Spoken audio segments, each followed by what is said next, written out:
Le troisième rendez-vous du gouvernement a reçu comme invité M. Jean-Louis Billon, ministre du Commerce, de l'Artisanat et de la Promotion des PME. Auparavant, cet espace d'expression dédié à la prise de parole par les membres du gouvernement avait reçu successivement la ministre de la Santé et de la lutte contre le sida, Mme Goudou Kofi-Raymonde, et le ministre de l'Agriculture, M. Mamadou Sangafowa Coulibaly. C'est dans la salle polyvalente assise au 20e étage de l'immeuble Siam que le ministre du Commerce, de l'Artisanat et de la Promotion des PME, M. Jean-Louis Billon, a rencontré la presse nationale et internationale. Thème du rendez-vous du gouvernement, commerce, artisanat, PME, quel rôle dans la relance économique? Avant d'entrer dans le vif du sujet, Mme Anne-Marie Conan-Payne, directrice générale du Centre d'information et communication gouvernementale, a rappelé aux ministres, aux partenaires, au développement et à la presse l'importance de cet espace d'expression dédié aux membres du gouvernement pour expliquer plus largement des décisions majeures prises par l'État et pour leur permettre de faire le point de leurs activités. Monsieur le ministre, merci du temps que vous avez bien voulu consacrer aujourd'hui pour animer cet espace du gouvernement afin de permettre de respecter l'engagement pris par le Premier ministre, ici même, devant la presse. Le gouvernement a entrepris d'examiner en profondeur la question du développement et la promotion du commerce, de l'artisanat et des PME, afin d'y apporter des solutions concrètes et d'en faire un levier important du processus de la relance économique.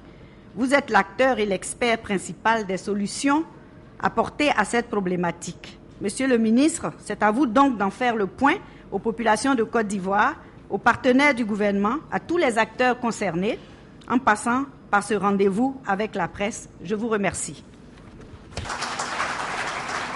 M. Jean-Louis Billon a fait le bilan de sa première année d'activité. Ses préoccupations ont porté essentiellement sur le toilettage des vieux textes, l'élaboration d'un cadre institutionnel et réglementaire, la mise en place d'une politique de financement et la prise en compte de l'insertion et de l'emploi des jeunes. Nous avons 6 axes stratégiques.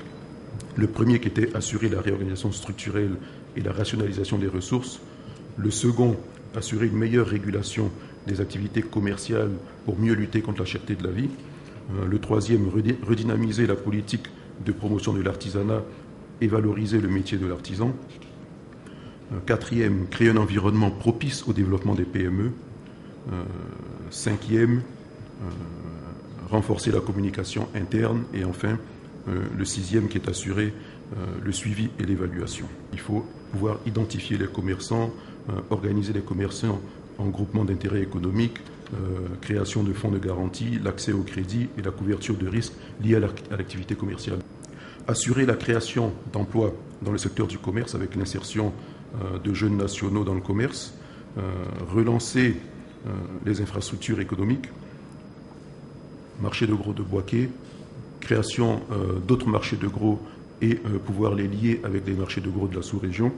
Et enfin, reprendre un certain nombre de marchés qui ont été fortement endommagés durant la crise. Beaucoup de marchés ont brûlé. Dans le futur, mieux former les artisans, donc identifier leurs besoins et leur donner plus de visibilité. C'est pour ça que le 18 décembre prochain, il y aura le lancement du MIVA, le marché ivoirien de l'artisanat, qui aura lieu au mois d'avril 2014. Il y a eu des projets sur l'ensemble du territoire qui partent de la construction de la case moderne de Ndotré, la construction du village de menuiserie de Sagbé, la construction du marché de vannerie à Modeste dans la commune de Grand-Bassam. Concernant les PME, la PME, comme je l'ai dit, c'est la majorité des entreprises en Côte d'Ivoire. C'est celle sur qui le pays peut asseoir son développement demain. Quand elles sont formelles, nombreuses, qu'elles paient régulièrement leurs impôts, qu'elles ont des salaires réguliers, c'est là qu'on trouve le vivier de l'emploi, le vivier de la compétitivité et le dynamisme même de l'investissement, de la créativité, de l'innovation. On retrouve plus de 30 000 PME aujourd'hui et nous espérons les voir monter plus fortement. Mais elles restent fragiles avec des difficultés d'accès au financement un encadrement pas toujours bien formé, et pas forcément outillé pour être compétitive au niveau national et au niveau international. Une loi sur les PME en Côte d'Ivoire. C'est la première fois qu'il y aura une loi d'orientation générale sur les PME. C'est un travail important pour le futur. C'est une loi qui est inspirée de la Small Business Act américaine. La Small Business Act a été prise par le gouvernement fédéral américain au lendemain de la guerre, au début des années 50. Et avec cette loi, nous allons créer également une agence de promotion et d'encadrement des PME, l'agence des PME. Donc la loi des PME et l'agence des PME. En gros, c'est une loi qui va favoriser, bien sûr, l'environnement des PME, les protéger et les rendre plus fortes. Un volet important, c'est de pouvoir réserver aux PME nationales un pourcentage de marché public existant. Je donne un exemple. Une grande entreprise obtient la réalisation d'une infrastructure importante.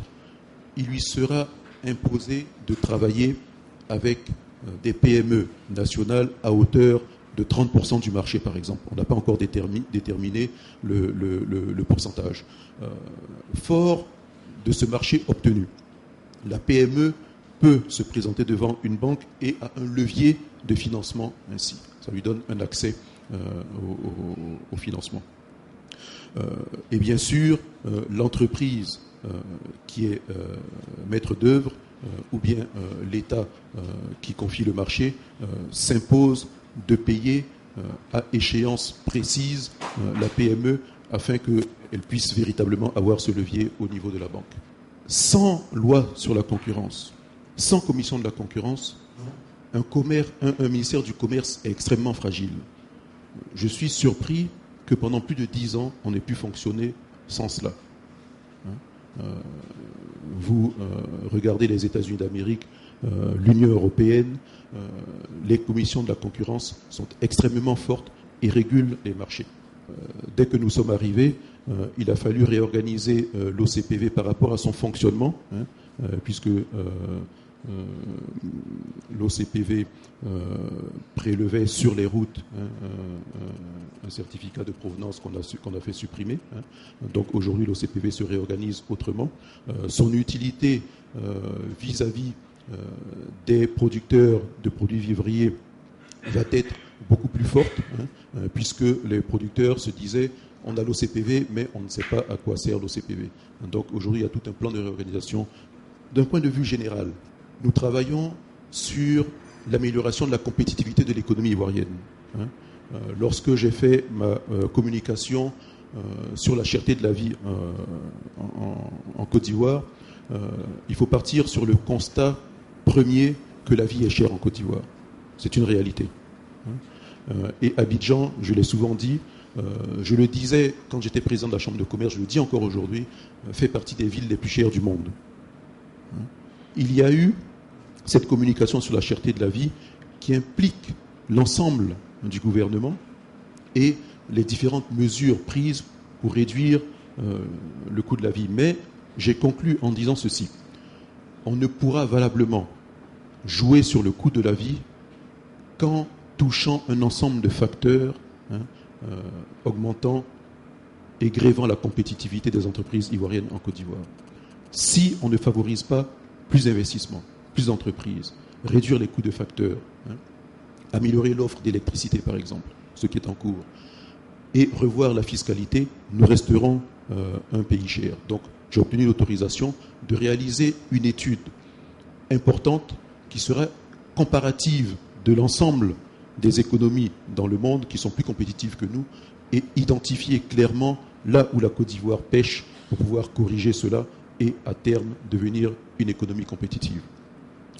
Au niveau du World Economic Forum, qui classe la compétitivité de tous les pays du monde, la Côte d'Ivoire est aujourd'hui classée 126e sur 148 pays.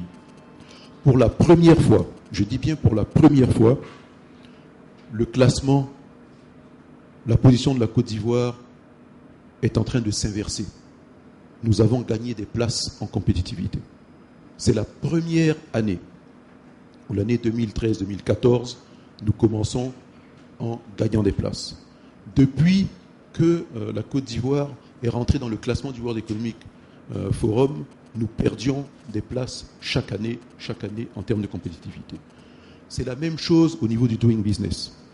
Pour la première fois, au lieu de perdre des places, nous avons gagné des places. Je vais vous dire, nous restons dans le quart classé le plus mauvais. Nous devons franchir une première étape, aller au niveau intermédiaire et enfin atteindre celui des économies compétitives. Notre classement nous met au niveau primaire, c'est-à-dire que c'est en jouant sur les institutions que l'on gagne en compétitivité. Les autres niveaux, c'est sur l'efficacité. Et le dernier, le meilleur, c'est sur l'innovation. Dans l'amélioration, nous avons mis en place le guichet unique du commerce extérieur, qui est mis en place pour faciliter les opérations d'importation et d'exportation. Donc, au début de sa mise en place, il a été fortement critiqué. L'objectif n'était pas d'ajouter des procédures, mais de simplifier la procédure d'importation et d'exportation. Il y a eu un départ d'ajustement un peu difficile, mais aujourd'hui les choses vont de mieux en mieux, et quand les acteurs seront bien formés à la procédure, ça devrait aller beaucoup plus vite.